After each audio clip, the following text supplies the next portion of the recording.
Hi guys and welcome back to your own channel Deepak Yadav Education. Welcome to the daily current affairs of 1st of January 2021. तो आज है तारीख 1 जनवरी 2021। तो guys नया साल start हो चुका है।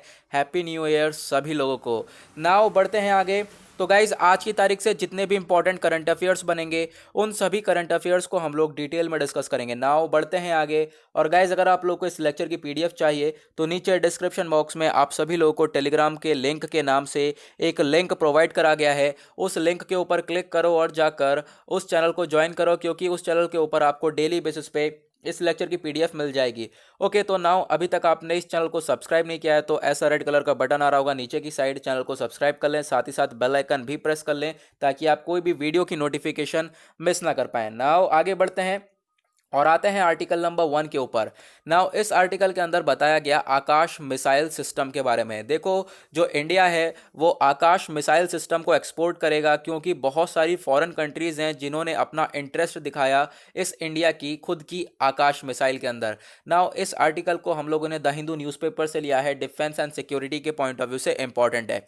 नाउ ये आकाश मिसाइल सिस्टम है क्या जो यहाँ पे आप लोग देख रहे हो, और इसी के ऊपर हमने आज का थंबनेल भी बनाया है ना। तो जो यूनियन कैबिनेट है उसने अप्रूव करा कि अब जो इंडिया है ये आकाश मिसाइल सिस्टम को एक्सपोर्ट करा करेगा, है ना। तो उसके लिए कमेटी भी बनाई गई है ताकि एक अप्रूवल मिल जाए बहुत तेजी से, ताकि हम अपने डिफेंस प्रोडक्ट्स को एक्सपोर्ट कर सकें। नाउ जो ये आकाश है एक सरफेस टू एयर मिसाइल है, नीचे से हवा में छोड़ने वाली एक मिसाइल है, और इसकी जो रेंज है वो है 25 किलोमीटर्स की। इस मिसाइल को इंडक्ट करा गया था 2014 में इंडियन एयरफोर्स में। ठीक है, इंडियन एयरफोर्स में ये ऑलरेडी आ चुकी थी 2014 में, और इंडियन आर्मी में भी हम इसे इस्तेमाल कर चुके हैं 2015 में। नाउ ये जो आकाश मिसाइल है ये कंट्री की इंपॉर्टेंट मिसाइल है। क्यों? क्योंकि इंडिया ने इसे 96% तक खुद ही डेवलप करा है।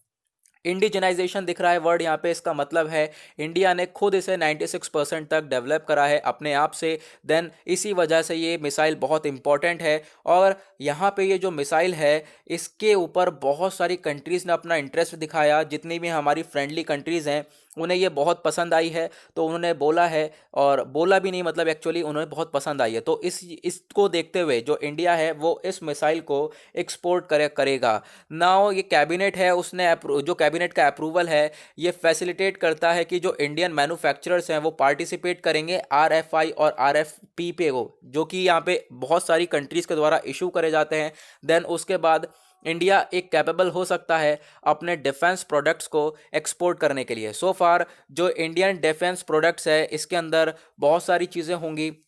ठीक है, देखो अगर हम लोग इंडियन डिफेंस प्रोडक्ट्स को एक्सपोर्ट्स करेंगे तो इंडिया को बहुत सारा फ़ायदा देखने को मिल सकता है। नाउ जो ये इनिशिएटिव है, ये कैबिनेट का जो इनिशिएटिव लेकर आया है ये बहुत हेल्प करेगा हमारी कंट्री की। साथ ही साथ हम लोग जब बाहर वाले को एक नया प्रोडक्ट देंगे तो उससे क्या होगा, हम अपने अपने डिफेंस प्रोडक्ट्स को इम्प्रूव कर सकते हैं, और साथ ही साथ पूरे दुनिया के अंदर एक कॉम्पिटिटिव बना सकते हैं। यानी कि हम दुनिया में बहुत ही बेहतर काम कर सकते हैं और बहुत सारी कंट्रीज़ को अपने डिफेंस प्रोडक्ट्स को एक्सपोर्ट भी कर सकते हैं। ओके, नाउ बढ़ते हैं आगे। और यहाँ पे थोड़ा सा डिटेल में बताया गया इस चीज़ के बारे में। आकाश के अलावा बहुत ऐसी सारी मिसाइल्स हैं जिसके प्रति बहुत सारी कंट्रीज़ ने अपना इंटरेस्ट दिखाया, जैसे कि कोस्टल सर्विलेंस सिस्टम, रडार्स और एयर प्लेटफॉर्म्स। ऐसी बहुत सारी एक डिफेंस इक्विपमेंट्स हैं जो कि बहुत पसंद आई हैं विदेशियों को हमारे कंट्री की। तो हम अभी तो आकाश मिसाइल को एक्सपोर्ट करेंगे, देन उसके बाद हम लोग आगे और भी चीज़ों को एक्सपोर्ट कर सकते हैं, और भी डिफेंस प्रोडक्ट्स को एक्सपोर्ट कर सकते हैं। ओके, नाउ एक बहुत ही फास्टर अप्रूवल प्रोवाइड करवाने के लिए, एक्सपोर्ट के लिए, हमने एक कमेटी बनाई है जिसके अंदर रक्षा मंत्री जी हैं, एक्सटर्नल अफेयर मिनिस्टर हैं, नेशनल सिक्योरिटी एडवाइज़र हैं। इन सब ने मिलकर एक कमेटी बनाई है जिसके थ्रू हम लोग अपने डिफेंस प्रोडक्ट्स को एक्सपोर्ट करा करेंगे। नाउ बढ़ते हैं और आते हैं आर्टिकल नंबर 2 के ऊपर। इस आर्टिकल में बताया गया अर्जेंटीना के अंदर एबॉर्शन को लेकर एक लॉ पहले चलता था। नाउ उस लॉ को हटाकर एक नया लॉ आ चुका है। वो क्या है, और वो जो लॉ नया है और उसके प्रति विमेन ने काफ़ी अपना इंटरेस्ट दिखाया, विमेन बड़ा खुश हैं उस लॉ को लेकर, तो हम डिस्कस करने वाले हैं। इस आर्टिकल को इंडियन एक्सप्रेस न्यूज़पेपर से लिया है, सोशल इश्यूज़ के पॉइंट ऑफ व्यू से इंपॉर्टेंट है। नाउ देखो अर्जेंटीना में क्या हुआ, जो एबॉर्शन है उसको लीगलाइज कर दिया गया। यानी कि कोई भी विमेन में अगर प्रेगनेंसी देखने को मिलती है तो वो 14वें सप्ताह तक, यानी 14 सप्ताह तक एबॉर्शन करा सकती है। ठीक है, ऐसा लेकिन पहले नहीं होता था। नाउ आगे बढ़ने से पहले हम लोग अर्जेंटीना की एक एग्जैक्ट लोकेशन देखेंगे जो कि मैपिंग के लिए बहुत ज़्यादा इंपॉर्टेंट होता है।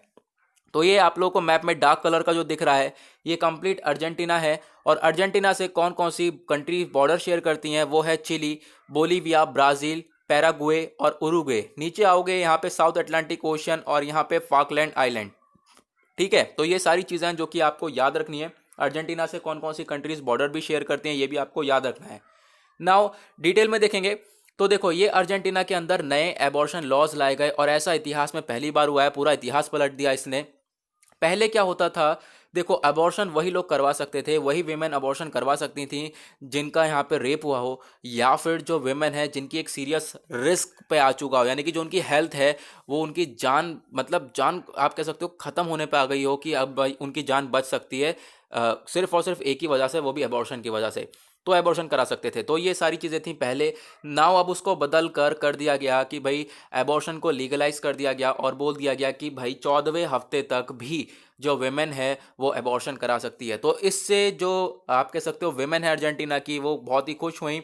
Women over their own bodies and control of their reproductive rights also provide better health care for pregnant women. यहाँ पे जितनी भी प्रेग्नेंट वेमेन होगी उनकी हेल्थ के ऊपर भी बहुत ज़्यादा ध्यान, बहुत ज़्यादा इंप्रूवमेंट देखने को मिलेगा इस नए लॉ से।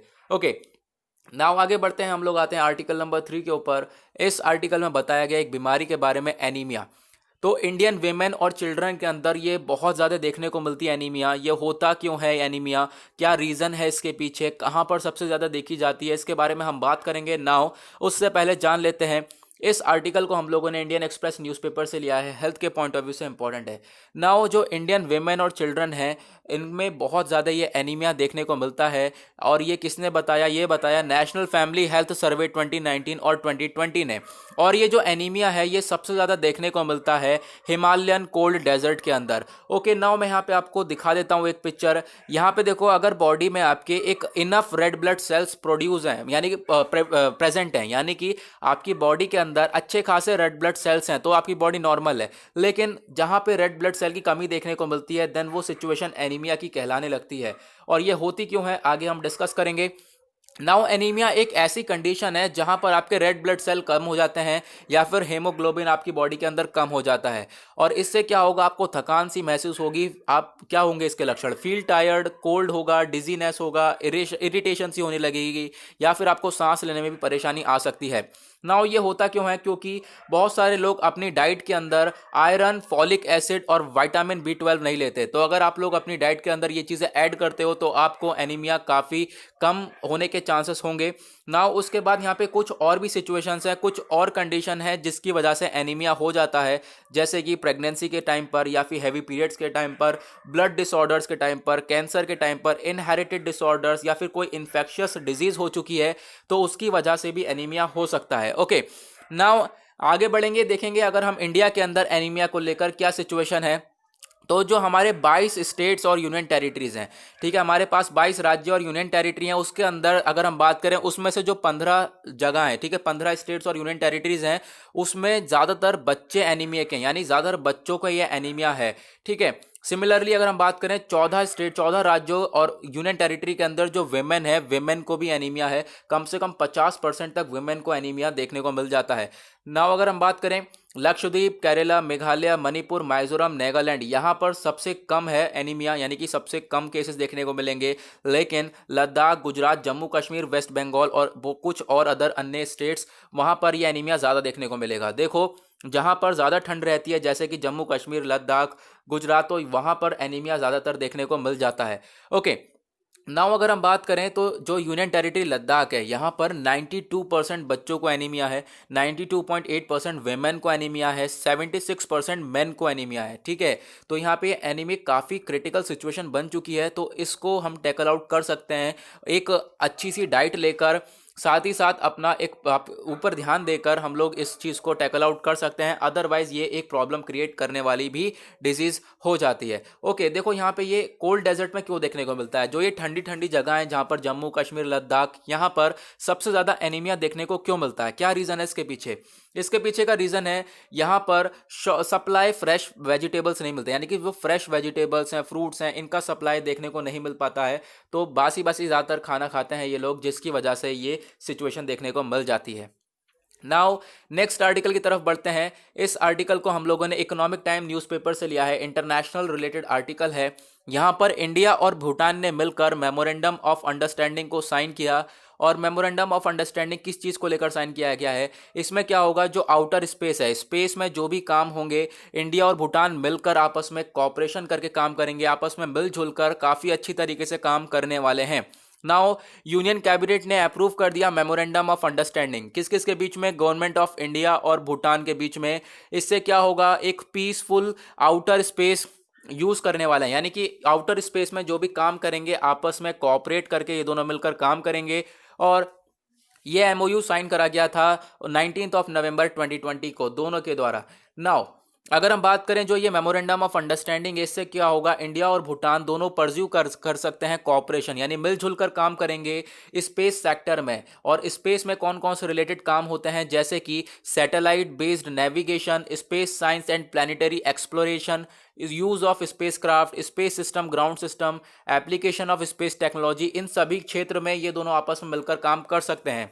ओके, ना उसके बाद यहाँ पे आप लोग को देखने को मिलेगा जो ये मेमोरेंडम ऑफ अंडरस्टैंडिंग है, ये आपस में मिलकर सेटअप करने वाले हैं एक जॉइंट वर्किंग ग्रुप, यानी इंडिया और भूटान मिलकर जॉइंट वर्किंग ग्रुप को सेटअप करेंगे, जिसके अंदर क्या क्या होंगे, कहाँ कहाँ से मेंबर आएंगे? डीओएस, इसरो से मेंबर को लिया जाएगा, ministry of information and communication of Bhutan से मेंबर को लिया जाएगा, यानी कि इंडिया और भूटान के जो भी हाई इंस्टीट्यूशंस हैं वहाँ से मेंबर्स आएंगे और इस ग्रुप को ज्वाइन करेंगे। और इस ग्रुप में ज्वाइन होने के बाद इंडिया और भूटान नई नई चीज़ें करेंगे, नए नए तरीके लाएंगे और आपस में मिलकर स्पेस को बढ़ावा देंगे। स्पेस में जो भी काम होंगे ये लोग आपस में मिलकर करने वाले हैं। ओके, ना उसके बाद नेक्स्ट आर्टिकल की तरफ पढ़ते हैं, आज का लास्ट आर्टिकल, और ये भी द हिंदू से लिया गया है। और इसमें बताया गया सहायक एनजी के बारे में।